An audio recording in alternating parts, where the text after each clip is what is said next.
So not a great looking pumpkin, but my birds are just going to demolish it anyway. So this is the pumpkin for the playroom. Plus I have a few others too.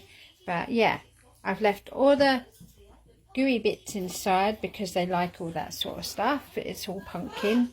And yeah, let's go see what they think. So we have the pumpkin in our room, and I'm just going to take the lid off for Albert. There's our pumpkin already. I've just took the lid off.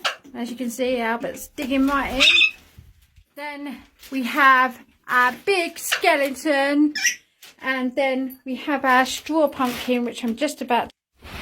So there's the straw pumpkin. Obviously we haven't carved it, we've just drawn a nice little face on it, and his wacky straw hair.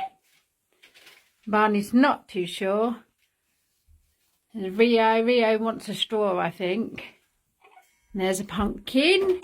And we also have a big chewable Halloween pumpkin. Cardboard. Doesn't it look wonderful? Wonder who will start on that first. There's Nora.